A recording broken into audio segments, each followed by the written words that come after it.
mamíferos! Estamos aqui de volta com mais um episódio do Mamíferos Podcast e hoje com um convidado super especial, filósofo, mentor de negócios, talvez pode ser aí, vamos falar assim, no mínimo meu mentor, né? Vamos falar assim, né?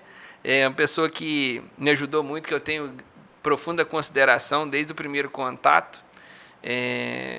Posso dizer aí que mudou a rota da minha vida e da Companhia do Leite, com poucas conversas, mas conversas muito produtivas. E hoje é um dia muito feliz para mim poder trazer ele aqui. Estou aqui com ele, Clóvis, que é raro você que é do segmento do agronegócio não saber quem que é, mas eu vou deixar ele se apresentar para vocês. Vai lá, Clóvis.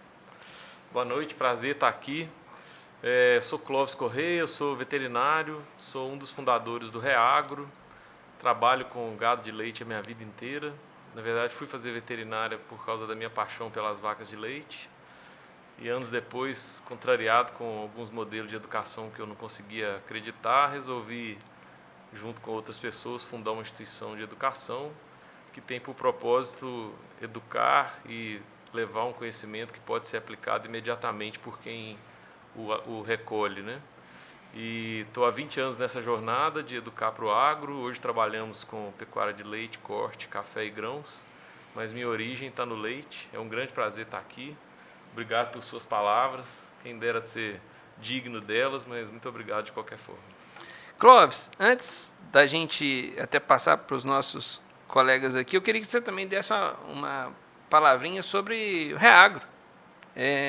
Falamos genericamente, né? E o Reagro aí, né? Quem é o Reagro? Reagro é uma empresa de educação para o agronegócio. Nosso propósito é transformar a vida das pessoas através do agronegócio. E como que a gente faz isso? Através da educação. A gente acredita que tem alguns pilares fundamentais do nosso trabalho: uma forte orientação para os dados, tomada de decisão a partir de dados, muita valorização da ciência, uma busca brutal pelo resultado do cliente e uma busca de colocar as pessoas no centro. A gente acha que transformando as pessoas a gente pode transformar os negócios e as vidas, né? Então a gente trabalha há 20 anos nessa jornada, em vários envelopes, digamos, né? Então a gente trabalha com consultoria em fazendas. Hoje estamos com quase 400 fazendas atendidas, temos 1 milhão de litros de leite produzidos por dia sob nossa consultoria. Atuamos com cursos online, presenciais, cursos de varejo e cursos corporativos. Temos várias corporações aí do Brasil que têm acreditado nos nossos produtos e usado os nossos cursos para formar seus times. Temos um laboratório chamado 3R Lab, que trabalha com análise de silagem, alimento em geral e solos e plantas também, né? Água. Estamos o 3R em Goiânia, Chapecó e Lavras. Temos uma empresa de biológicos chamada Biomip e uma instituição de pesquisa, que é o Reagro Pesquisa. Em síntese, é mais ou menos isso que a gente faz. Estamos aí há 20 anos nessa jornada, treinamos mais de 30 mil pessoas nesse período. E estamos num momento de muita aceleração. Nós trouxemos um novo sócio no ano passado e estamos numa jornada de crescer 5 vezes em 5 anos. Acabamos o primeiro ano agora em 22, graças a Deus cumprimos o objetivo do ano e estamos aí acelerando 23 nesse momento. Quase um Juscelino Kubitschek. Que é isso? Quem dera. E estou aqui também com ele, nosso muso, Leandro Avelar. Manda um abraço para a turma aí, muso. Um abraço a todos, tem tempo que eu não venho aqui, né? Ronaldinho, sempre com essa piada aí. Mas eu queria falar que o muso aqui agora é o Daniel, que emagreceu uns 12 quilos. A piada não é minha, a piada é das meninas que ficam te assistindo aí, fala isso mandando pra cartinha. minha esposa, é um podcast que a esposa não pode assistir, esse aqui. Eu fico falando essas bobagens. Mas muito obrigado, Clóvis, pela presença aí, é muito bom. É um prazer. E nós estamos aqui para ajudar a transformar o agronegócio. Isso aí. Né? Samuel, manda um oi para a turma aí. E aí, pessoal, como é que estão as coisas? Tudo bem? Mais um podcast aí, agora com um convidado ilustre, né, Clóvis? E agora nós vamos bater um pouco de papo sobre educação, né, Clóvis? Vamos lá. E o tema de hoje é: para trabalhar na roça, É preciso diploma? Provocante. Bateu no seu coração aí, né? Para você que não é formado, já está pensando assim, ai, o que esse povo vai falar? E para você que tem diploma, está pensando também, ai, o que esse povo vai falar, né? Porque se eles falar que não precisa, e se o outro falar que precisa, mas bom, é um tema provocante, e né, antes da gente entrar aqui, nós ainda fizemos um comentário, apesar da gente falar da roça, que o Mamíferos tem por proposição falar sobre o agronegócio, né, e com as ênfases no leite que a gente dá pela companhia, mas a gente concorda entre nós aqui que a resposta é a mesma, né? Se precisa ou se não precisa de diploma para fazer alguma coisa. E para a tradição nossa, dar a palavra para o convidado primeiro. E aí, Clóvis? Você que é do ramo, que é o expert no assunto, para trabalhar na roça precisa de diploma? Pois é, interessante, uma bela discussão, né? Nós estamos aí há 20 anos num processo de aprender sobre educação, né? Tem uma coisa que eu gosto de contar, que 15 anos atrás nós fizemos um treinamento do nosso time todo, que se chamava Aprendendo a Aprender. E eu sou veterinário, né? Nunca tinha estudado isso, venho tentando entender o processo de como que as pessoas aprendem, né? Nessa jornada. E o que a gente tem visto? Que para onde a educação caminha, né? Eu acho que diplomas vão perder importância, a educação formal eu acho que ela tende a perder importância, e o que vai importar mesmo é a competência, ou seja, o que eu sei fazer. Não adianta eu ter um diploma que me qualifica e na hora que eu for executar a tarefa eu não estar preparado. De outro lado, para o empregador, para a empresa, né? Seja ela uma fazenda ou uma empresa qualquer, o que importa é o que a pessoa sabe fazer, o que nós chamamos de competência, né? Então, o que eu estou apto a realizar com sucesso. Então, eu acho que a grande diferença do processo educacional é a capacidade de que as pessoas que estão aprendendo fiquem competentes para executar a tarefa com êxito, né? Então, eu acho que isso é o grande medidor de sucesso de qualquer processo educacional. Então, se eu estou apto a fazer, sei fazer bem feito e gero resultado, no fim do dia, eu acho que é isso que importa. E aí, Leandrinho, vai precisar do diploma? Eu já há muito tempo falo que... Eu não estou falando que é uma bobagem, não, sabe? Mas o mecanismo, aquela educação modulada, ela vai mudar muito. Eu fico pensando um cara que faz sistema de informação, por exemplo, ou ciência da computação. Ele vai para o primeiro ano aqui na UFLA, no segundo ano, tudo do primeiro ano que ele viu já mudou, no terceiro ano, tudo que ele viu nos dois anos já mudou. Então, ou seja, tudo muda muito rápido, né? Na empresa nossa, por exemplo, estava falando aqui mais cedo, a gente não contrata por currículo mais. O que a gente tenta, e não é uma tarefa fácil, mas a gente tenta ver é a vontade da pessoa que está, aquele brilho nos olhos da pessoa de tentar, de querer aprender, de fazer. Porque se a pessoa quer aprender, ela vai buscar aprender, né? E hoje a dificuldade não é tanto de achar informação. Eu lembro que quando a gente era mais novo, a gente tinha que fazer uma pesquisa, ia na biblioteca, né? Tinha Barça, eu não tinha Barça, porque era muito caro. Mas você ia lá na biblioteca, achava, tal, fazia pesquisa. Hoje, em 2 cliques, você acha tudo. Então, a dificuldade é de você filtrar a informação, né? E saber usar aquilo lá. Então, por exemplo, hoje tem aquela questão que eu acho que a gente tem que falar que vai mudar muito, a questão da educação vai mudar, que é o ChatGPT. Muita gente não sabe ainda, mas isso aí eu estava lendo muito a respeito disso. Isso vai mudar, transformar a questão da educação. Então, mais uma vez, a informação está aí. Essas situações modulares, como as universidades tradicionais, isso vai mudar.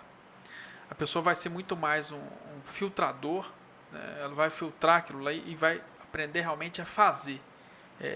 A pessoa tem que sair de um curso normalmente muito mais rápido do que os 5 anos da universidade tradicional, 6 anos em algumas situações, ela tem que fazer mais rápido e sair de lá realmente sabendo fazer. Isso que eu acho que vai mudar. Então, na minha visão, Ronaldo, respondendo a sua pergunta inicial, eu acho que hoje o mercado de trabalho ainda exige, de certa forma, um diploma. Algumas empresas não. A minha, por exemplo, não exige. E nenhuma das nossas empresas.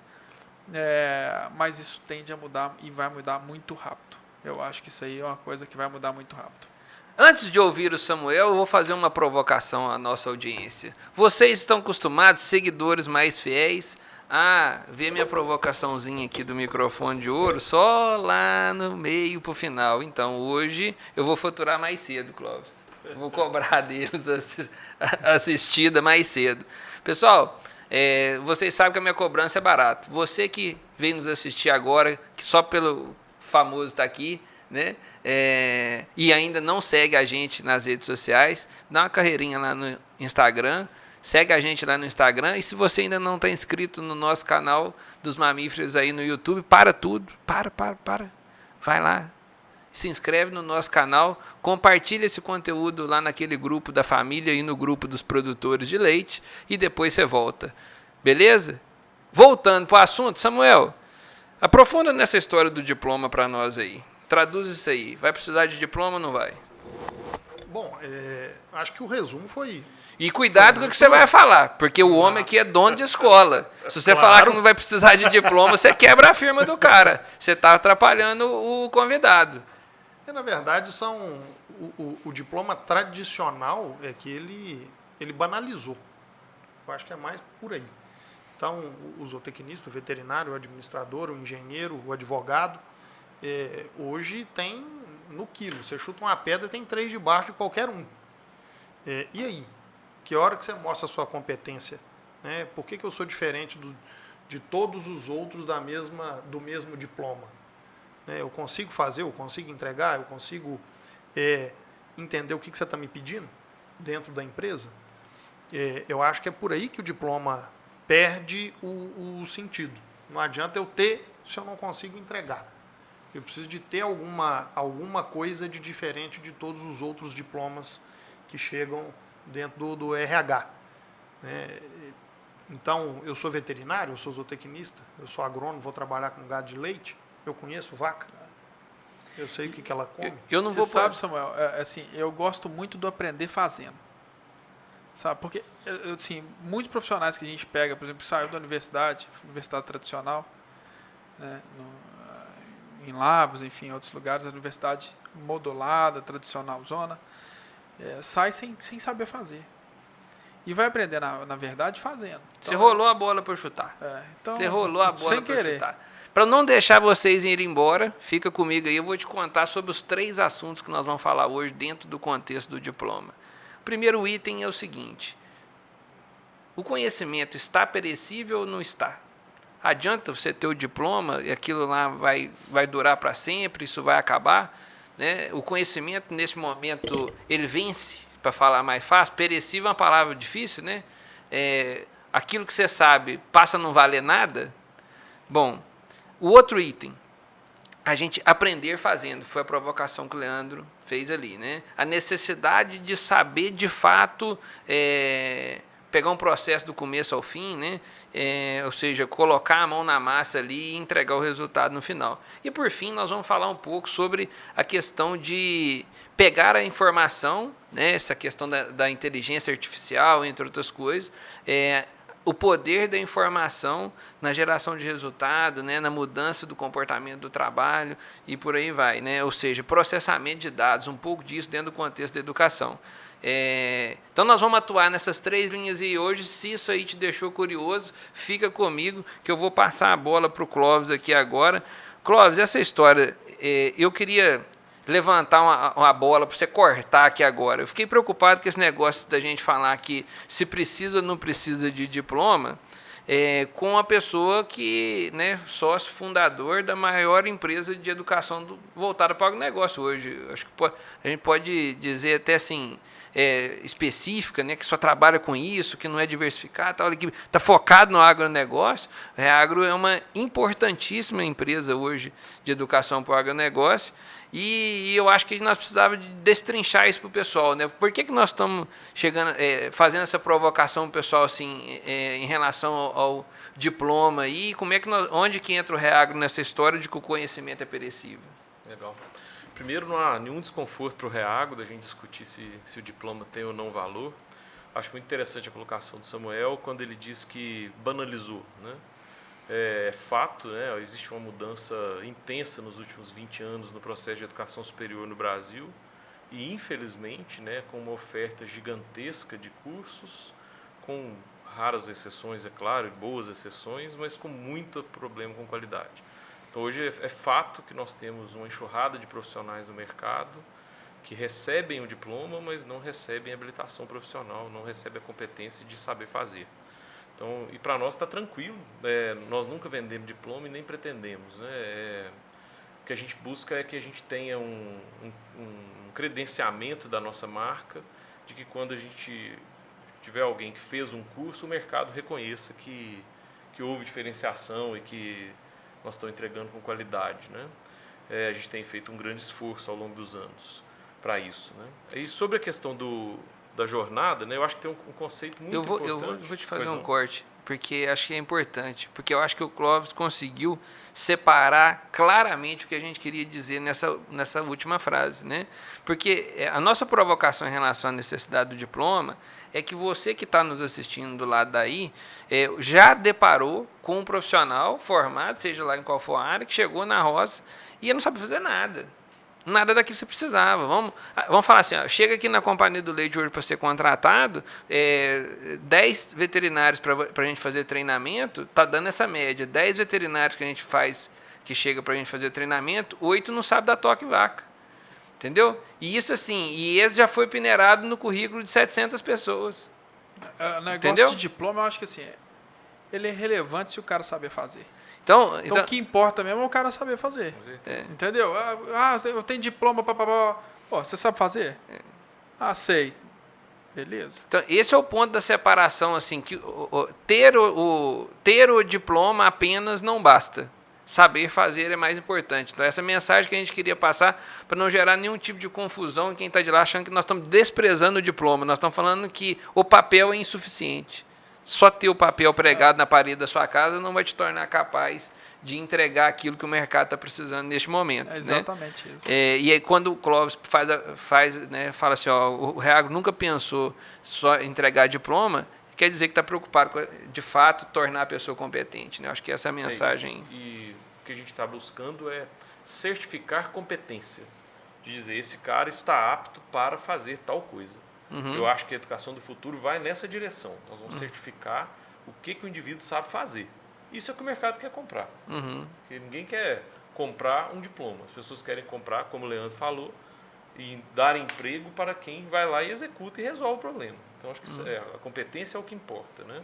Eu acho que o futuro é a certificação de competências. É para lá que eu acho que a educação caminha. Interessante. Eu não respondi sua pergunta, né, sobre a questão do conhecimento perecível, né?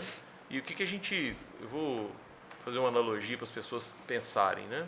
Há 30 anos atrás, o indivíduo formava lá em veterinária ou direito, o que quer que fosse. Ele punha aquele diploma ali debaixo do braço e ele estava com a vida dele decidida, né? Com aquele diploma, ele faria sua carreira e ia se aposentar lá na frente e estava resolvido, né?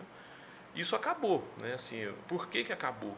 Porque a velocidade que as coisas mudam aumentou exponencialmente e vai aumentar muito mais. Depois nós vamos falar um pouco sobre essa coisa da velocidade dos dados transformando as realidades. Mas imagine o seguinte, como o conhecimento muda e muda muito rápido, acabou essa história de que eu estou pronto para a minha jornada profissional. Se eu parar do jeito que eu estou, daqui a 5 anos eu não sei nada, né? Minha turma tinha 25 pessoas, metade das pessoas que formaram comigo em veterinária não estão no segmento mais. Exato. Isso aí vai ficar cada vez mais amplo, porque o número de pessoas formando... Belo Horizonte tinha 2 escolas veterinárias quando eu estudei, acho que hoje tem 9. E o mercado não está 5 vezes maior, né? Então, assim, isso é uma enxurrada de profissionais. E o que é o ponto? O conhecimento está mudando rápido e isso traz um conceito de que a gente vai aprender o resto da vida. Uma outra reflexão muito interessante nisso, a gente estava conversando sobre isso hoje de manhã no Reagro, é que a gente tem que se preparar para o envelhecimento. Eu falo, a geração de 50 anos atrás, tem um livro que eu li que diz o seguinte, que em 1900, a idade média na Europa, a vida média na Europa era 32 anos. 1900 é anteontem, né? Então não existia uma estruturação para a velhice. A nossa vida vai ficar muito mais longa, porque poder morrer amanhã, mas a lógica estatística é de que nós vamos viver muito mais. A nossa geração vive muito mais. tem que se preparar para a velhice em um mundo que se transforma numa velocidade absurda. Então, por exemplo, eu tenho 51 anos. Eu não posso me permitir o luxo de falar, eu vou parar de aprender. Vai sair um telefone novo aí, vamos supor que 5 anos atrás eu falasse, não, eu não quero usar o WhatsApp. Como assim? Tava fora Não tem do essa mercado. hipótese. Tá fora do mercado, Não tem essa exatamente. hipótese. E não é do mercado, é da vida. Tava fora da vida. Então, o processo de aprendizagem, ele é constante e é para sempre. Então, a gente tem, no nosso planejamento lá, tem uma estrada que a gente construiu mostrando que competência a gente vai oferecer ao longo da jornada. Pegando lá no 2º grau, influenciando o menino para estudar no agro, depois ajudando ele durante a graduação para ele se preparar e depois habilitando ele para o trabalho profissional. E o que a gente está discutindo? Como que a gente oferece educação até o final. Então, por exemplo, nós vamos discutir competências na velhice para a pessoa ser feliz. Né? Por quê? Porque ele não vai poder parar de aprender. E essa é a lógica educacional, ou seja, nós vamos aprender o resto da vida. Isso é uma coisa que todo mundo tem que entender e constatar para que a pessoa se abra para essa realidade, para que ela se abra de que ela vai ter que aprender. Então, assim, o que eu digo assim, aperta o cinto e vão junto, porque o processo de aprendizagem não acaba mais. E quem sair dessa realidade está fora do jogo, não só da profissão. Porque imagina hoje pessoas que estão sem usar o WhatsApp, mesmo que estejam aposentados. Ele não consegue conversar com os amigos, ele não consegue saber onde tem uma festa, ele não consegue se comunicar mais. Né? E isso é uma realidade que, poucos anos atrás, todos nós lembramos, nós ficamos na dúvida se a gente ia ou não usar aquela coisa. Né? Isso aí é só um exemplo, como Uber, como dezenas de outras coisas. Aplicativo de banco. Isso aí. Você não vive mais sem aplicativo de Não banco. vive. Não adianta falar, eu não vou usar. Né? Eu tenho medo. Pulo mesmo. Você tenha medo de não ter ele, né? Exatamente. E é engraçado como eu estava vendo uma entrevista do Bill Gates, há 30 anos atrás, eu não sei se vocês já viram essa entrevista. Ele como se fosse um Jô Soares americano. E aí ele falando sobre a internet. Falando que a internet ia mudar totalmente a dinâmica das coisas. Né? E aí ele falou, aí o cara não entendia, mas como assim internet? Aí o cara falou para assim, mas o que vai acontecer? Aí o Bill Gates deu um exemplo, falou, olha, você vai poder assistir o jogo na hora que você quiser. O cara falou, mas a televisão não faz isso? Aí ele falou, não, mas você vai poder assistir o jogo na hora que você quiser, quando você quiser. Se quiser assistir daqui uma semana, um dia, porque antigamente, há 30 anos atrás, como ele falou, mas o videocassete não faz isso? Aí ele falou, mas você pode assistir em qualquer lugar do mundo que você vai poder assistir. E qualquer jogo. E qualquer jogo. Ele falou, mas o rádio não faz isso. Então, assim, as pessoas não têm noção da mudança disruptiva que é há 30 anos atrás a internet. E hoje está acontecendo muito isso com o ChatGPT, que vai transformar do que, não sei se vocês já acompanharam, leram alguma coisa disso. Você imagina o seguinte, você está com um problema de casco na vaca. Você vai perguntar, como que eu soluciono esse problema de casco? E futuramente você vai mandar uma foto. A inteligência artificial vai dar todas as soluções ali. Todas as soluções. Entendeu? Só que é o seguinte, aí você fala, vai acabar a profissão do veterinário? Né? As pessoas têm essa mania. O nutricionista, por exemplo, eu tô tá aqui meu índice, tira uma foto aqui, o que eu preciso de fazer para ficar sarado? Vai acabar a profissão do nutricionista? Não. Não vai. Eu estava vendo outro estudo agora, recentemente, por exemplo, que você tem muita informação na internet. Muita informação. Como você vai ter muita informação no ChatGPT? Informação boa. Você pode acessar a biblioteca de Paris aqui agora, pegar os melhores livros, concerto do Mozart, tudo que você tem no mundo você acha na internet. Só que eu vi a pesquisa, 92% das pessoas veem na internet. Bobagem. Dancinha do Instagram, dancinha do TikTok, dancinha do não sei o que e tal. Então, o que eu quero fazer essa análise, que a informação, ela está aí. Informação boa, curso bacana da Reagro, que vai o cara aprender a fazer, né? Mas a pessoa tem que ter um diferencial de dedicar, senão ela vai cair no geral.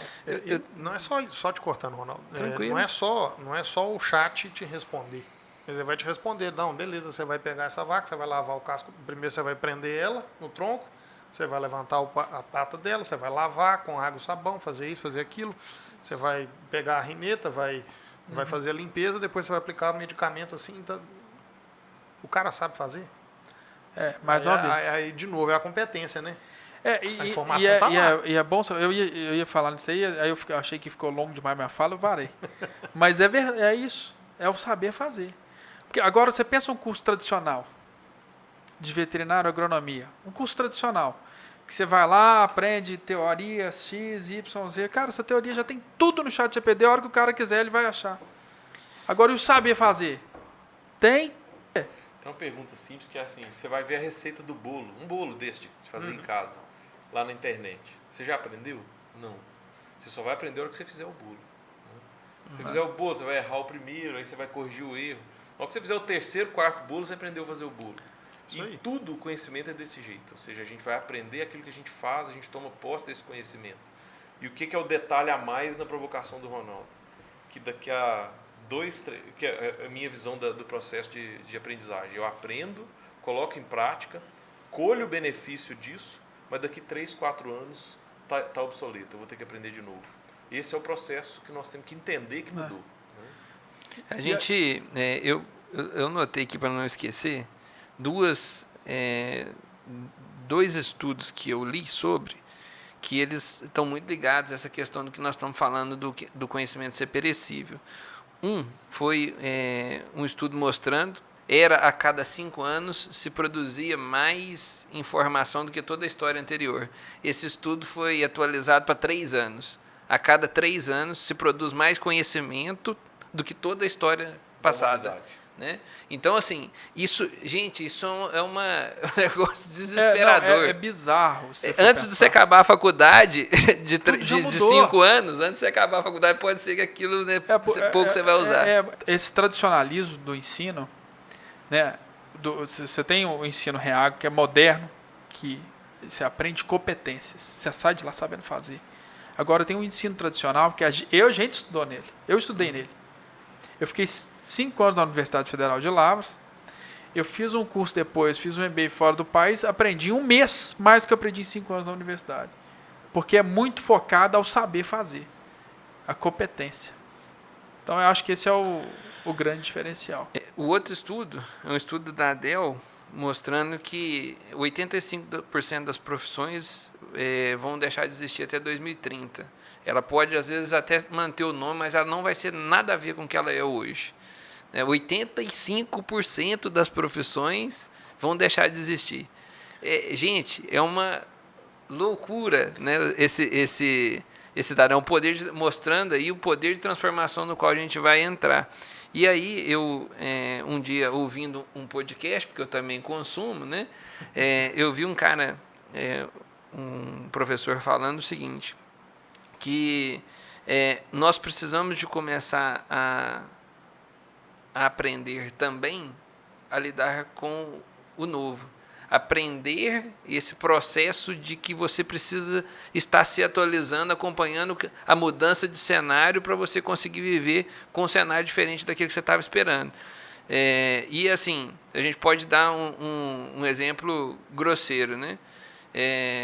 Aqui na Companhia do Leite a gente tem um grande projeto que tem um vínculo com crédito. Uma quebradeira no Silicon Valley lá obrigou a gente a mudar a dinâmica do trabalho nosso, assim, em um estalo. Tivemos que readaptar, refazer os cálculos, mudar tudo. O que tem a ver um banco de investimento dos Estados Unidos quebrar lá e isso respingar na gente aqui no projeto que a gente está atuando aqui?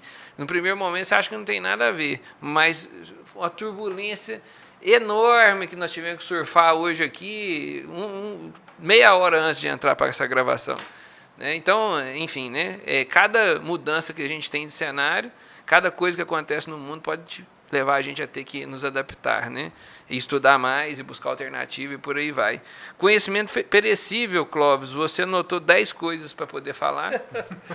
Tem uma coisa interessante na sua fala, que uma coisa importante, quando a gente pensa que o conhecimento está sendo produzido 20, 30 vezes mais rápido, depois acho que vale a pena a gente explorar um pouco isso, a velocidade que os dados estão sendo produzidos e analisados, mas vamos pensar na limitação da mente humana, né? Então, assim, nós não aumentamos nossa capacidade de aprender nessa velocidade toda.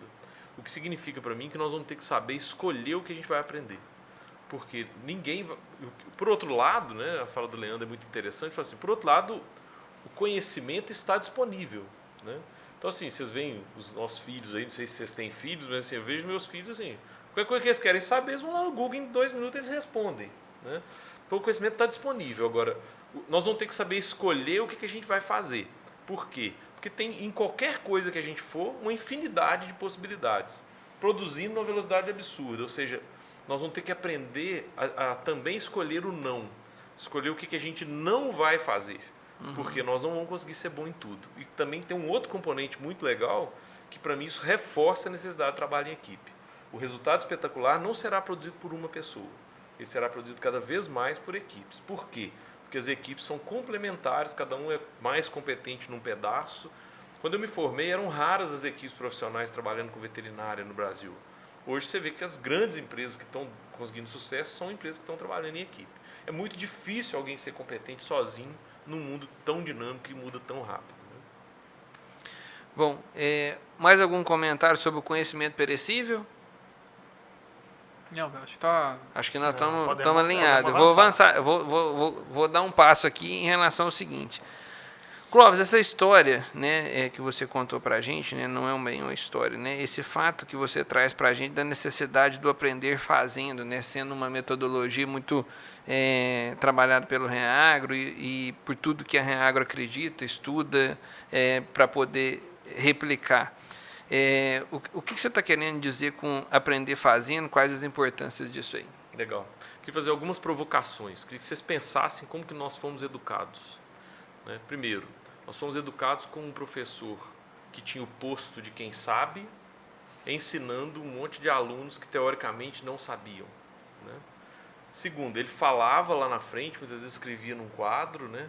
Despejava um monte de conhecimento. Isso foi lá durante toda a nossa jornada educacional, né? E não estou criticando, era assim que acontecia. Né? Era o modelo, né? Era o modelo, e o mundo inteiro fez isso. Né? Ainda é, né? Na maioria Em das muitas instituições, tradicionais, sim. Então, um professor que descarrega conhecimento. Né? Um aspecto muito relevante, infelizmente, em muitas situações de curso superior no Brasil. Um professor que fez uma jornada acadêmica e não vivenciou a realidade prática. Professores que dão aula de pecuária, de agricultura e que não vão à fazenda. Que às vezes nunca foram. Né? E é difícil a gente imaginar que ele é capaz de ensinar a habilidade de algo que ele não vivenciou. Esse é um problema, a gente está discutindo isso num projeto que a gente está fazendo junto aos estudantes de graduação, tentando ajudar nessa conexão. Então pensem nesse modelo educacional e pensem, a gente aprendeu assim? Né? Então, eu vou dar o exemplo de palpar vaca que você citou. Né? Eu devo ter palpado na universidade umas 10 vacas. Né? E para aprender a palpar vaca, quem palpa sabe que tem que palpar umas 500. Então o fato é, quando eu era veterinário de campo, falava para o estagiário, quantas vacas já palpou? Ele 100. Falei, então você não sabe nada ainda, vamos começar. Né? Só que palpa 500, começa a ter noção do que é palpar uma vaca. Né? Depois que palpa umas 3.000, está palpando. E aí o fato é que como que a instituição consegue oferecer isso? Né? E aí o que é, para mim, transformador no conceito educacional? Que é o aprender fazendo. O que é isso? Nós vamos começar a fazer educação no trabalho. Né? O processo educacional vai ser no trabalho, usando o que como ferramenta de aprendizagem? O seu próprio trabalho. Né? Isso é transformador. E o que a instituição de ensino vai ter que fazer? Ir para dentro do processo, ou seja, trazer muitas vezes a fazenda para dentro da sala de aula. Como? Com um professor que esteve na fazenda ontem, que está contando uma história real, parando e discutindo um problema real. E depois vai lá fazer e nós vamos te mentorar. Vamos tirar sua dúvida, vamos te ajudar. E aí tem uma questão muito importante, o papel da tecnologia. Né? Nós vamos começar a ter ferramentas capazes de monitorar o que o cara está fazendo e ajudá-lo a dar passos certos, porque através da tecnologia a gente mede o que ele está fazendo, o resultado que ele está conseguindo e corrige a rota. Então é um processo completamente transformado. A gente tem fertilizado muito isso, pensando para onde que a gente vai num processo de educação. Né? E aí é, para mim, fundamental. Qual é o principal instrumento para o seu aprendizado? Sua própria rotina, seu próprio desafio profissional. Né? Isso é, falando de educação para profissionais, né? Ou para o próprio produtor. Porque como é que a gente treina um produtor? A gente está discutindo isso, um produto que a gente está desenvolvendo, que fala, nós não vamos vender curso, nós vamos vender a transformação da fazenda. Então o produtor contrata o curso, a gente vai lá, implementa um monte de ferramenta e entrega a fazenda dele mudada. Mudou? Mudou, valeu a pena. Não mudou? adiantou nada. Porque o conhecimento não aplicado se perde numa velocidade incrível. Basta cada um de nós pensar, cada um que está nos ouvindo pensar. Pensa uma palestra legal que você foi, assistiu, achou incrível, mas não aplicou nada. 4 semanas depois, se eu te perguntar o que falou na palestra mesmo, você vai ter que fazer uma força danada para lembrar o que falou. Não é nem o que você guardou, não. Você não lembra nem o assunto direito. Porque é isso, a mente humana não dá conta de... Agora, o que você toma posse? Quando você sai dali, pega, executa 1, 2, 3 vezes, aquilo tomou posse. Isso é aprendizagem, né? Então, esse que acho que é o grande ponto do aprender fazendo, aprender na jornada do trabalho, né? Que a gente fala assim, é realmente isso que vai diferenciar. E é, na minha opinião, para aí que a educação está indo. Eu vou dividir uma experiência vivida com vocês aqui. Durante um tempo da minha carreira, eu trabalhei para o Senar, prestando serviço de treinamento. Estou citando porque é público, né, tradicional. O serviço é privado, mas é muito conhecido, a instituição é muito conhecida, né? Prestando serviço para o Senar e eu percebi o seguinte: eu tinha o esforço que era necessário para você ensinar um estudante era muito maior do que para você ensinar um produtor. E eu estou falando de um estudante de graduação. Era muito mais difícil o curso. Você terminava o dia, estavam exaustos, assim, ó, tentando ensinar para o estudante e tentando ensinar para o produtor. O dia acabava, você não via. E qual que era a lógica disso?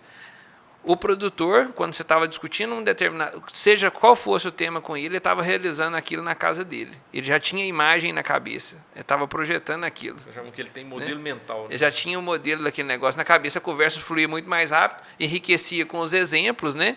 E a gente conseguia trabalhar em cima de um caso real, né? O tempo inteiro você estava discutindo a situação real. Para o estudante, você tinha que tentar criar aquela situação para ele, né? E enquanto você não levava ele até o contato com o animal ou não expunha ele a ter o contato, a conversa não avançava. Você não subia o degrau. Você imagina o tamanho que é o desafio na mente dele ter que criar algo que ele não conhece para ele poder aprender em cima daquela maquete que ele criou ali naquele momento.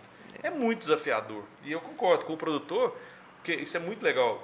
Quando a gente faz curso para produtores, né, é muito importante a gente se lembrar disso. Muitas vezes o produtor sabe daquela realidade muito mais do que nós. Porque ele está vivendo aquilo ali, às vezes, uma vida. E o que é o papel do educador? Usar toda essa riqueza e transformar em uma mudança positiva. Que faça a realidade dele ir do ponto A para o B e que o ponto B seja melhor que o A. Né? Curso para produtor. Estou falando sério, exemplo real. Quadro branco e um pincel. E troca ideia e vai lá e faz a aula prática, volta para cá, organiza as ideias no quadro, esquematiza as ideias no quadro e volta para lá. Curso para estudante de graduação. PowerPoint, vídeo, áudio, pula samba na mesa, dá grito, pede para não mexer no celular, envolve ele, faz dinâmica, faz teatro, leva na vaca, volta aqui, não sei o que. Entenderam o negócio? Então, é bem mais complexo, né? Que essa questão que nós estamos falando assim, do aprender fazendo. Se a gente não conseguir expor a pessoa as experiências, e aí a gente pensando, eu estou dividindo aqui com vocês, né, estudante de graduação que eu dei curso, raros casos que está da metade do curso para trás, né? Então, assim, imagina isso aí, um estudante recém-formado, a necessidade, né, da gente fazer essa exposição, porque a gente consegue transferir conhecimento, mas você não transfere experiência, a experiência precisa ser vivida. E essa proposição que o Clóvis está trazendo, né, de criar mecanismos para capacitar as pessoas dentro da operação, isso é mágico. Isso aí é um se o futuro for por aí, é bom demais. Eu acho que é o caminho, sem dúvida nenhuma. Sem dúvida nenhuma, é o caminho para a educação. Mas eu sempre falo, eu já falei aqui algumas vezes, a questão da vontade, sabe? Por exemplo, nós fizemos uma campanha, fazemos um curso de mercado para os 30 operadores, quase 30 operadores nossos. E eu tenho acesso à ferramenta para ver quem está fazendo aula, quem que não está. Uhum. Né? 10 fizeram, o resto não fez. Fez um pouquinho, fez uma aula que é tal. Uhum. Então, assim, o difícil eu acho que o primeiro passo é o cara ter vontade de aprender. sabe? Isso é que é complexo, mudar esse mindset das pessoas, sabe? E eu não sei se isso existe possibilidade, assim, claro que tem o papel só de ser menos burocratizado, menos esse modelo em caixinha, já gera um interesse muito grande, que é o caso da Reagro. Mas às vezes o cara não quer, o produtor rural, você chega lá para um curso ou ensinar alguma situação, o cara não quer. Então, eu acho que esse cara vai ficando para trás, que é um problema, né? Porque as coisas hoje estão mudando muito rápido. E vocês acham que existe alguma forma de despertar essa vontade? Eu não sei se vem de berço, a gente já falou disso aqui. Eu quero ensinar para meu filho que eu nem tenho, só 2 cachorros, por enquanto. Né? Clóvis, agora eu acho que apertou, viu? Você acha que tem? Eu tem? queria comentar algumas muito ricas, sua provocação, eu acho fantástica. Primeiro tem um conceito, que é o conceito de atitude, né? Que fala o seguinte, tem o conceito de comportamento ou atitude. Comportamento é quando eu executo aquela tarefa, mas eu estou repetindo sem o desejo, né? Então, mais ou menos assim, quero que você troque essa caneca de lugar. E o cara vai lá e troca a caneca de lugar. A atitude, ela tem um componente a mais, que é um componente emocional, que é o meu desejo de fazer. Então, quando a gente promove atitude no outro, ele faz não porque ele aprendeu a fazer ou porque eu pedi para ele fazer, ele faz porque ele quer fazer. Então, esse acho que é o primeiro elemento. Acho que assim, é a diferença de um para o outro que você comentou. Então, assim, o cara que tem atitude é aquele que está tomando a iniciativa de ir lá e fazer porque ele quer.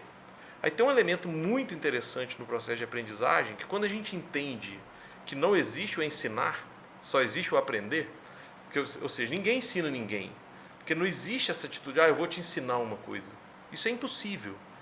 Você vai aprender alguma coisa, eu vou aprender alguma coisa, você vai aprender. Ninguém ensina ninguém. Por quê? Porque se eu estiver te falando aqui e você não estiver ouvindo, se eu estiver falando que sua mente estiver em outro lugar, é impossível, né? Ou seja, se aprender é uma atividade ativa, porque assim, se eu te ensino, você está passivo. Não existe. Aprender é uma atividade ativa, ou seja, você que aprende, eu que aprendo, né? Quem vai aprender? Quem quer. Quem quer. Ninguém vai aprender sem querer, né? E aí tem um processo interessantíssimo, porque a população é uma curva normal. O que nós podemos fazer? Né? Atuar em componentes comportamentais para que ele deseje. Né? Nós estamos incubando um projeto que, para mim, tem potência de ser o maior projeto da história do Reagro, se Deus quiser um lançamento 24, que o que a gente quer? Promover atitude nas pessoas. É antes do ensinar, é antes do aprendizagem, né? É um degrau anterior num determinado avatar que a gente está estudando, que é o seguinte, o que é o grande desafio do projeto? Promover no outro o desejo de ser, né? É despertar sonho, né? E aí tem um negócio que eu adoro, um conceito que fala o seguinte, que a tarefa da liderança não é promover a grandeza da humanidade, a grandeza já existe, é trazê-la à tona, né? Ou seja, se a gente identifica as pessoas, promove nelas o desejo, promove nelas a possibilidade de sonhar, ela passa a desejar e aí ela quer aprender. Por quê? Porque é para ela, né? Aí esse é o processo. É simples? Não, né? Nós viemos de uma educação básica complicada, muitas vezes é super difícil.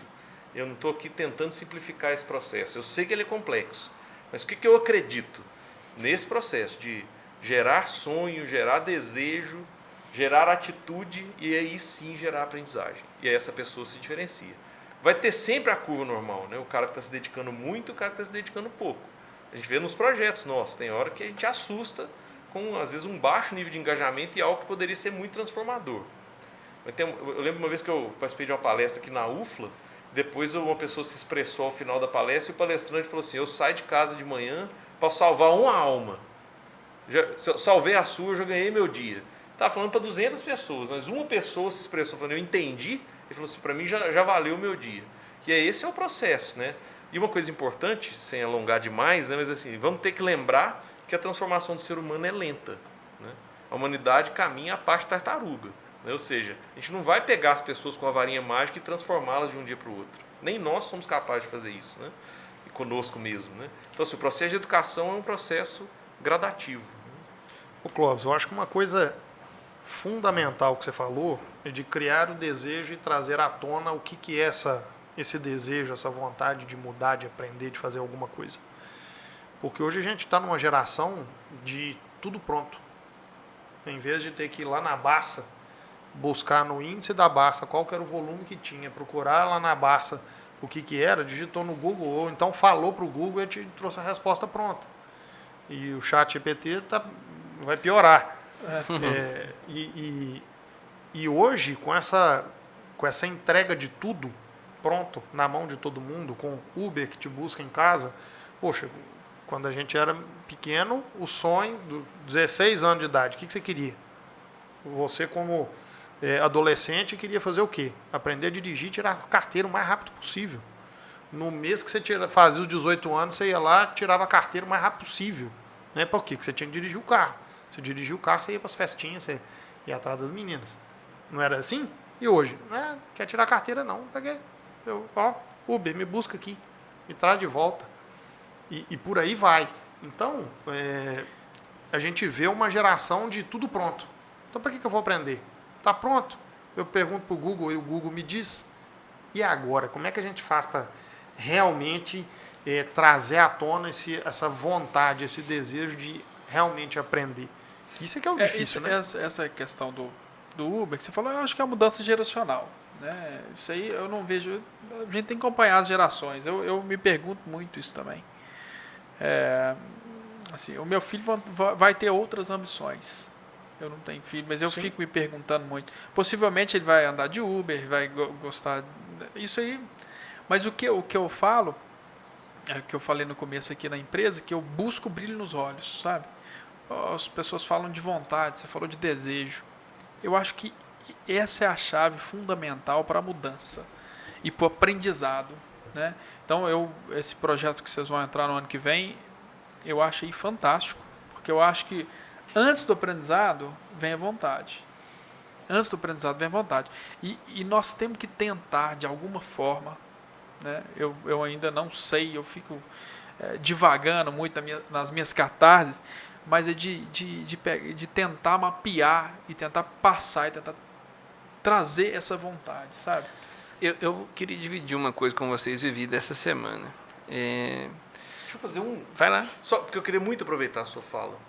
Quando você fala antes do aprendizado, vem a vontade. E aí eu queria complementar. Não haverá aprendizado se não houver vontade.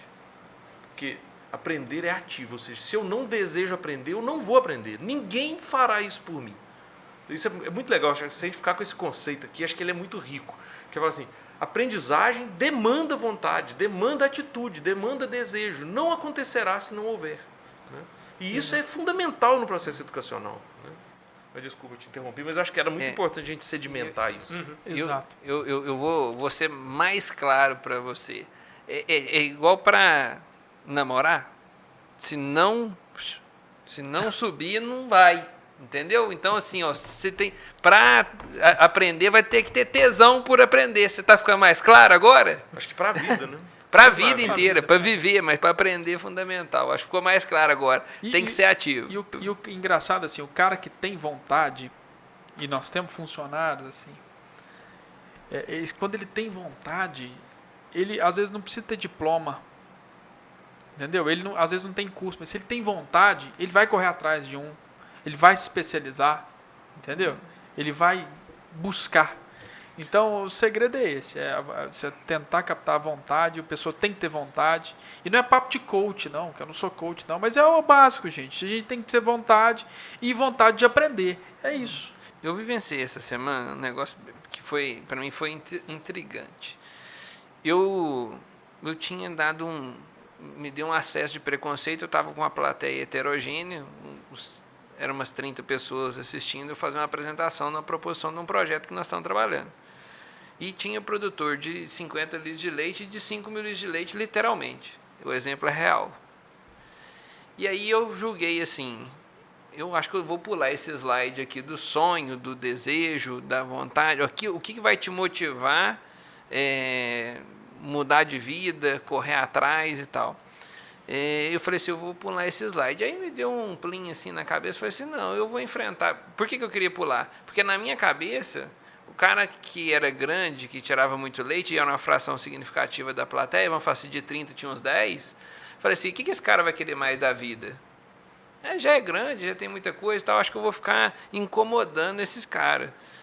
E aí eu decidi, assim, do nada, eu estava para pular o slide, falei assim, então eu vou falar, né? E aí fui para cima e falei assim, pessoal, existia toda uma base anterior de não se falar mal da atividade leiteira, parar de falar mal e a gente tomar a atitude da gente transformar a nossa vida, né? E a base discutida era essa, e aí eu falei, não, eu vou para cima, vou provocar esses caras, né? E aí fui e falei com eles, falei assim, ó, pessoal, sabe, a forma da gente parar de reclamar da atividade leiteira e conseguir mudar a realidade que nós estamos vivendo, né, de descrença na atividade, vou fazer uma provocação para vocês. Deem a oportunidade da atividade leiteira realizar um sonho seu. É a melhor coisa que você pode fazer para você ter certeza se a atividade é boa ou não. Se ela não conseguir, você para. Larga disso. Mas dá oportunidade para ela. O que está acontecendo é que até hoje você só reclamou e ainda não deu oportunidade para ela realizar um sonho seu.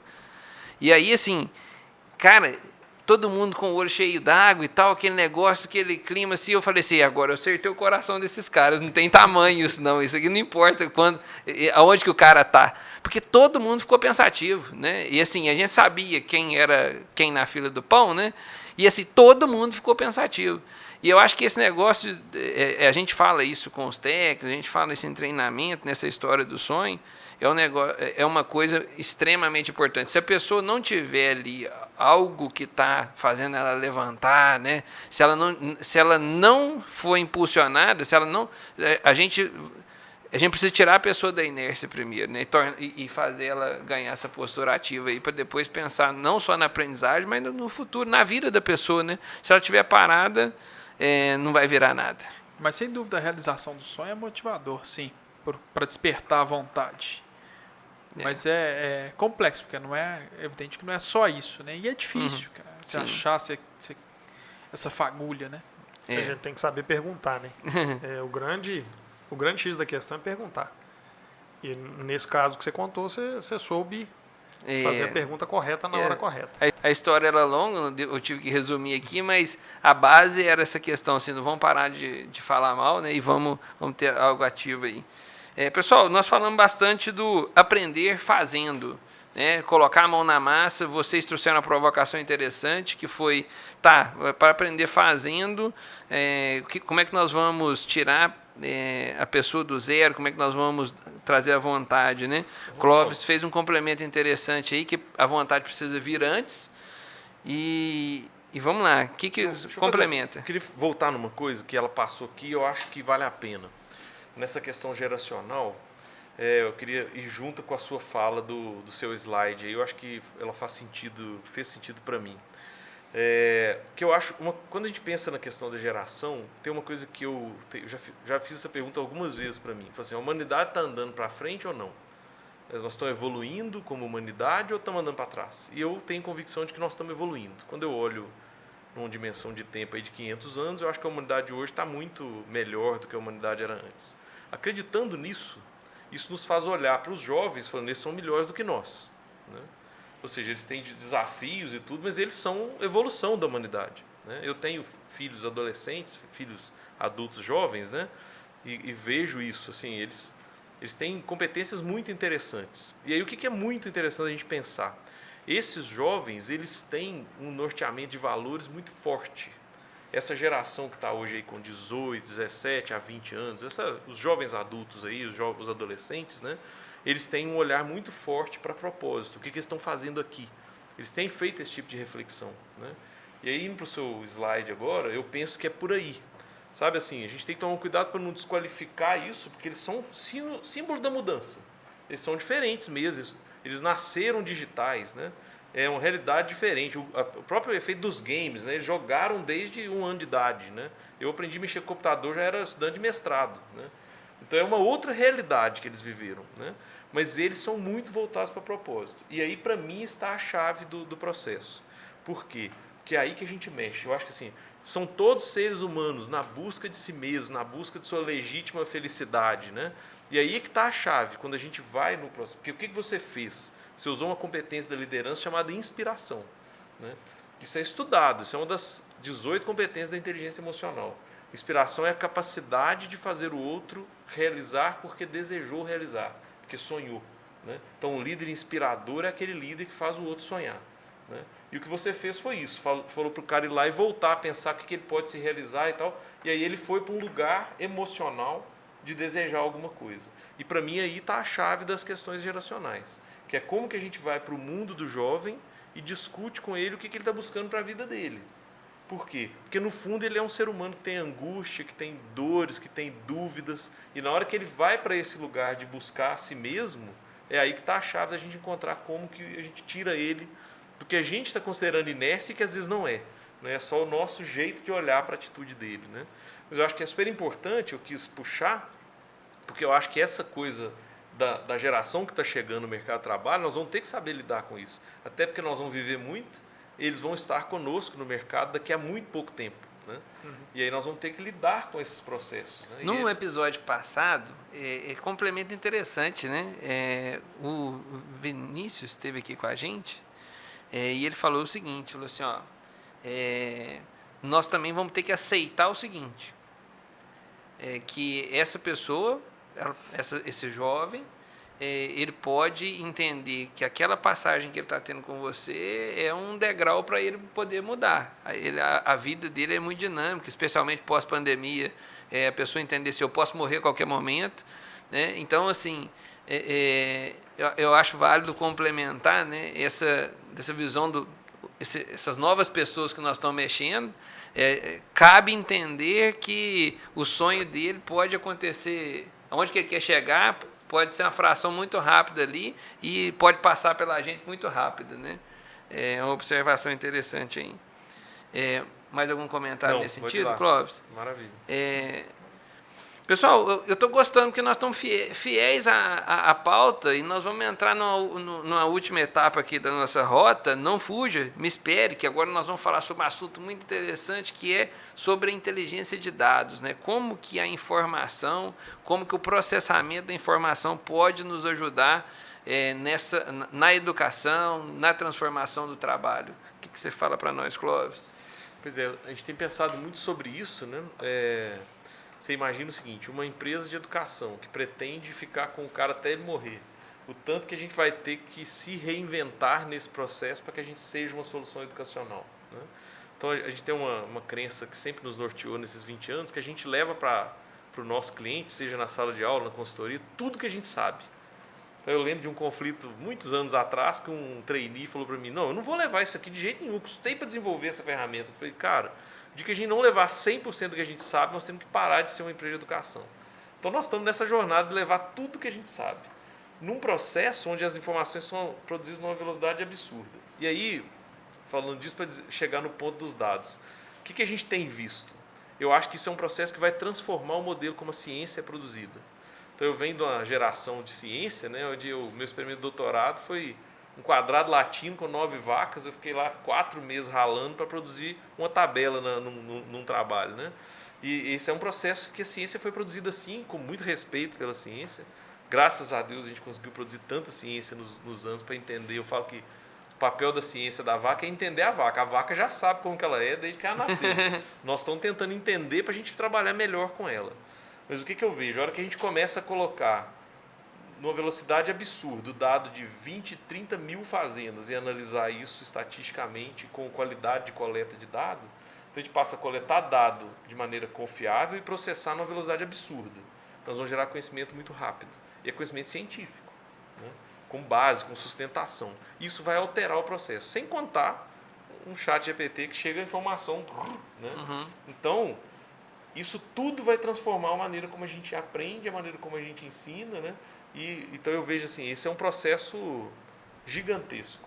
E aí tem uma coisa que a gente sempre gostou muito, que a gente sempre gostou de tomar decisões com orientação de dados. E aí isso fortalece muito a nossa capacidade de acertar. Qual é a diferença? É que isso ficou gigantesco, né? A gente fazia antes, analisava lá 30 índices zootécnicos de uma fazenda e achava que estava fazendo muito. Agora a gente tem um caminhão de possibilidades, né, de analisar o que está acontecendo. E isso vai mudar muito a dinâmica do trabalho. E aí chega o outro nível, né, que é a inteligência artificial, que acho que a gente tem que começar a olhar para isso, né? A gente é sócio hoje de uma empresa que é um agrônomo virtual, né? Já está aí esse ano com 150 mil hectares de lavoura trabalhadas por esse robô, né? A empresa chama AgriSapient, né? E o que ele é? É uma inteligência artificial que já, numa determinada região do Brasil, prevê produtividade e faz a recomendação agronômica. Então, quer dizer, esse talvez seja o projeto mais transformador que a gente está envolvido. A gente estava olhando os dados esses dias, comparando a predição do robô com o que aconteceu na lavoura Com realizado, com um erro mínimo, né? Então começa a falar assim, é um novo mundo, né? E aí, por exemplo, nós temos aí num patamar de baixo, sem inteligência artificial, um software de planejamento de safra na cafeicultura. Esses dias eles estavam me mostrando, sábado agora, anteontem, me mostraram, ele pegou uma fazenda, lançou todos os talhões, lançou o tipo de manejo que ia fazer, deu um clique, planejou toda a safra da fazenda, com tudo que vai comprar, na data que vai aplicar, quantos trator, quantas pessoas, em 7 minutos. Né? Então, assim, isso é uma transformação absurda. Né? E tudo isso vai transformar a nossa maneira de trabalhar. E eu falo assim, mas vai acabar o agrônomo, vai acabar o veterinário? Não. Mas o agrônomo que não se transformar, o veterinário que não se transformar, o advogado que não se transformar, vai ficar fora do jogo. É real. Né? É o que você falou, a profissão vai acabar? Não, ela vai ser transformada. Porque o ser humano vai continuar trabalhando, o ser humano vai continuar tendo emprego. Né? O mundo, a não sei que a ficção científica realmente chegue e o robô vá dominar o ser humano, né? Até que isso aconteça, nós vamos continuar vivendo e trabalhando e tocando a vida. Mas nós não vamos poder fazer como a gente fazia antes. O que eu concordo plenamente com esse pensamento. Essa questão, assim, a internet, o Google acabou, por exemplo, com o nutricionista, que hoje você pega uma dieta lá. Não, mas ajudou o nutricionista. Então, para o bom profissional, o agrônomo, o veterinário, ele vai usar o ChatGPT, ele vai usar as outras plataformas de inteligência artificial para, inclusive, apurar melhor aquilo ali. Então, vai ser uma ferramenta para quem sabe usar. E tem um parênteses, a gente está divagando aí bastante, eu gosto dessas situações. Assim, a pirâmide etária do mundo, ela está se invertendo. Né? Então nós vamos ter, a gente já falou aqui, muito mais velhos e muito menos novos. Para você manter a população, você precisa de 2 filhos por casal. A Europa, se eu não me engano, 2,3. A Europa tem 1,2. O Brasil, nós caminhamos a partir de 2050 para diminuir a população. Nós vamos chegar a 240 milhões e depois cair. Em 2100 nós estamos com 170 milhões. Eu falo que a pior crise da humanidade vai ser quando a gente não tem um bônus demográfico, né? Que a gente vai ter que se reinventar. Mas isso é uma oportunidade. Então a inteligência artificial, carros autônomos, essas novas profissões, ela veio para salvar a humanidade, não ao contrário. Porque se a gente for pensar, vai ter menos oferta de pessoas para trabalhar. Entendeu? Então nós vamos ter que mecanizar muito mais para manter. Né? Então, Clóvis, a gente fez um hackathon na JPA, com a professora Isabela da Universidade de Estatística, na Universidade Federal de Lavras. A gente fez com diversos alunos de mestrado, enfim. E a importância da ciência de dados. Né? E eu até então não entendia o quão importante isso era. Assim, eu já sabia que é importante, mas assim, a gente ficou ciente da importância. É a riqueza, né? É uma riqueza, eles falam que é o ouro, né? São os dados. A gente fez uma dinâmica, a gente é a maior empresa de vende polpa cítrica, caroço algodão do país hoje, e outros produtos para nutrição animal. E a gente tem um histórico.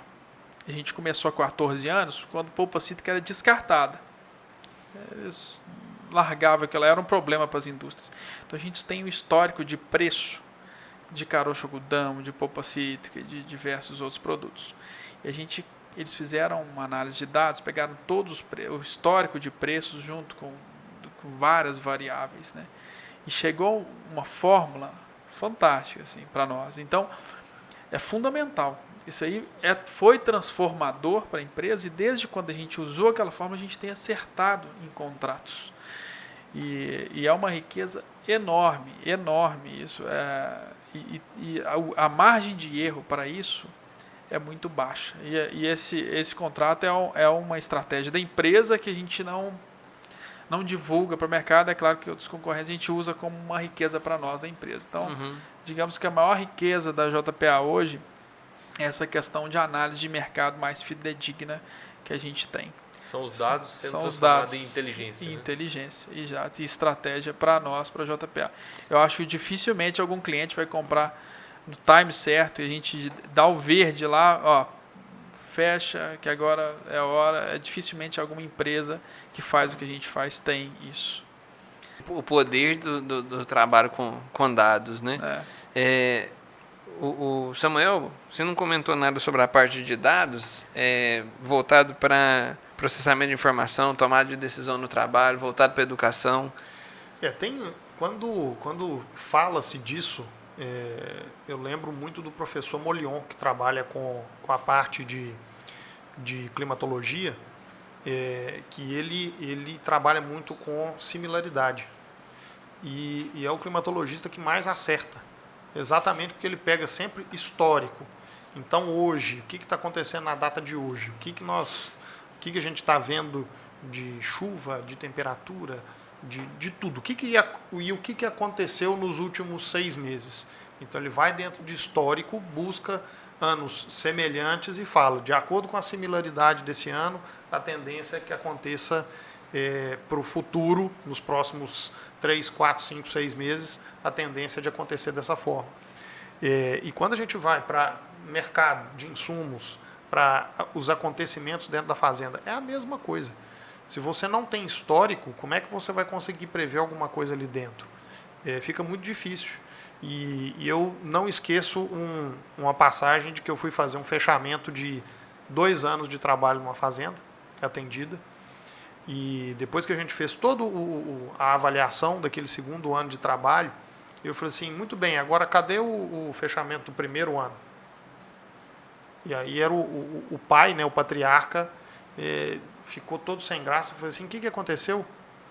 Ele falou assim, eu queimei. Eu falei, como assim? Não, usei para acender o fogão a lenha. Eu falei assim, rapaz, mas como é que você tem coragem de pegar o seu histórico? Porque a fazenda não é nossa. O histórico não é do seu técnico. Né? O histórico é seu, é da sua fazenda. Como é que você pegou e queimou? Queimou. Aí ele baixou a cabeça, parou, pensou e falou assim, é verdade, né? Eu não posso queimar isso de jeito nenhum. É a minha história. Eu falei, ótimo. Agora realmente você entendeu que se a gente tivesse o 1º ano junto com o 2º, a análise continuaria aqui por mais não sei quanto tempo. E é isso aí, né, Clóvis? Isso aí. É pegar histórico, gerar informação, gerar estratégia. Pessoal, nós cumprimos a missão.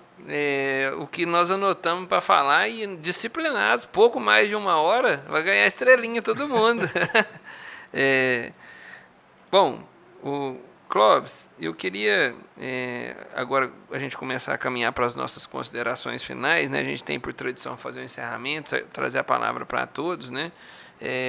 E um pouquinho antes de fazer isso, eu sempre busco fazer uma reflexão rápida sobre por onde nós trafegamos, né? Abrimos ali falando sobre essa questão de se é necessário ou não o diploma, entramos na questão do conhecimento perecível, falamos do aprender fazendo e dessa questão dos dados, né? Essa quantidade de informação que chega, forçando a gente voltar no pensamento inicial de que é perecível, né? A partir do momento que eu estou processando muitos dados, aquela nova inteligência acumulou um novo volume e pode gerar uma nova tendência, né?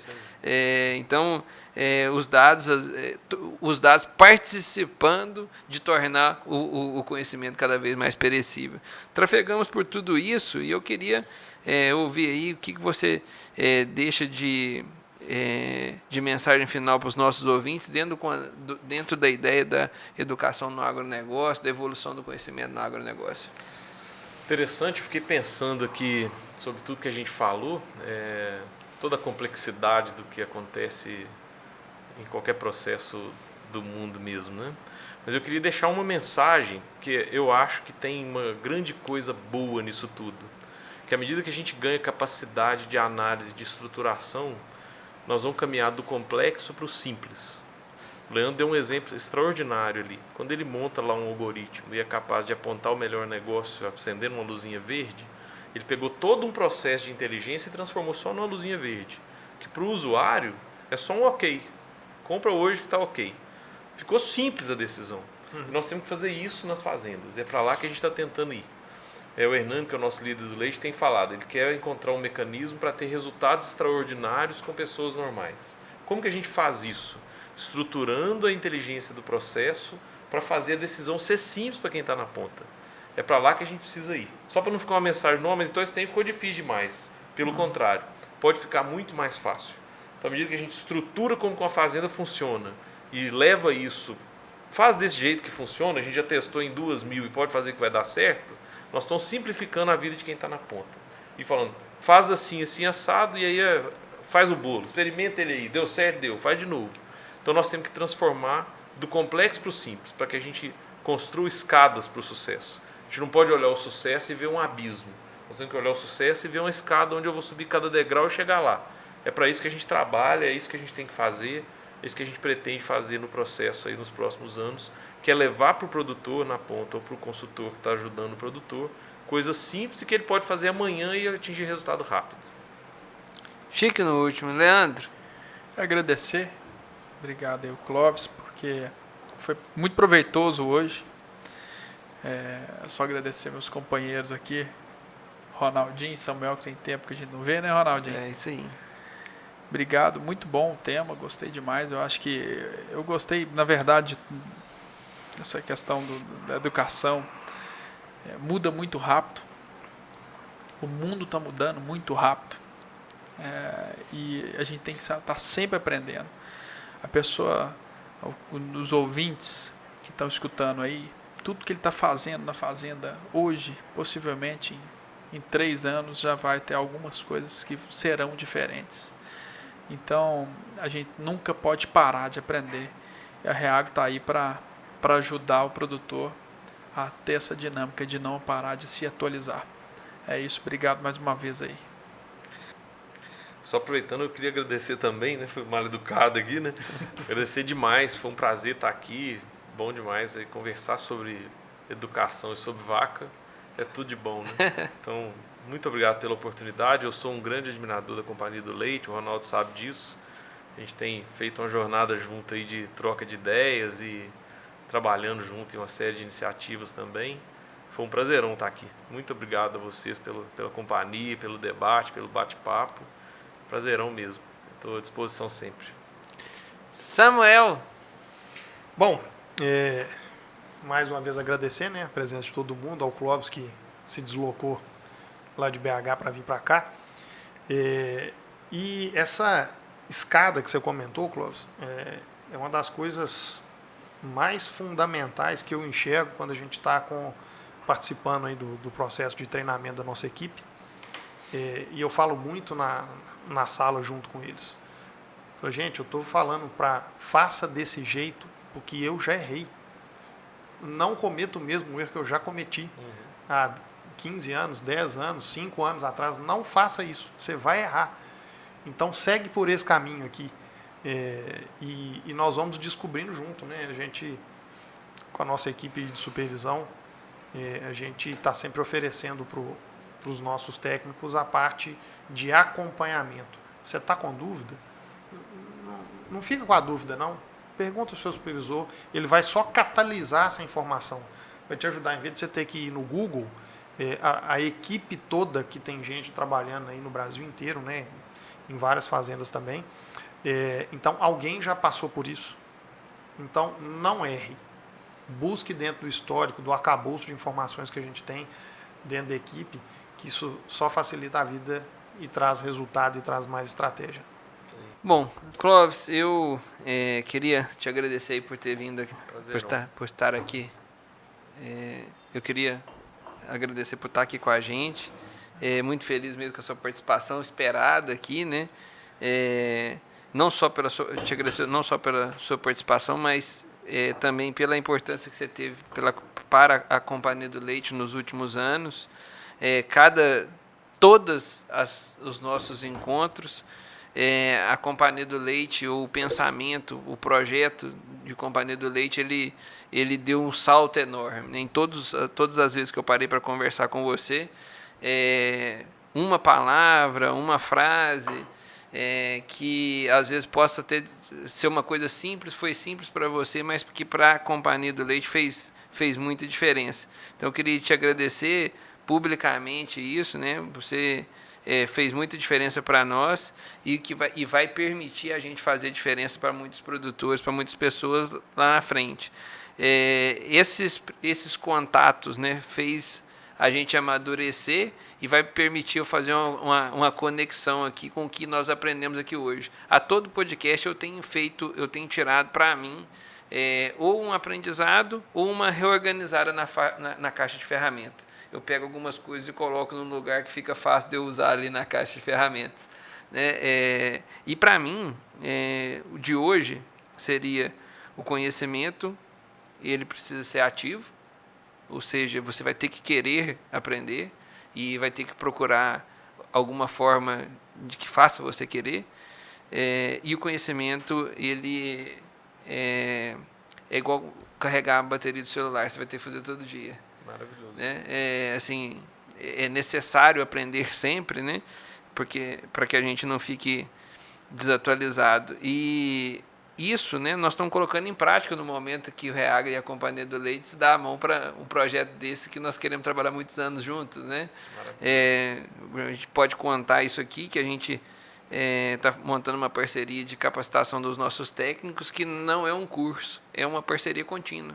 O tempo inteiro a gente quer revisitar dados, revisitar informações da bovinocultura leiteira. Então, quando ele diz que a ideia do Reagro é trabalhar esse conhecimento ativo, de capacitar a pessoa no trabalho, né?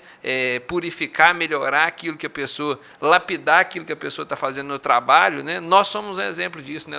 Ele não está de brincadeira, né? A Companhia do Leite é um lugar onde o Reagro está trabalhando isso na prática, né? A gente tudo que nós falamos aqui, nós estamos executando, né? A gente acredita no que a gente fala aqui, né? Porque nós estamos colocando em prática, né?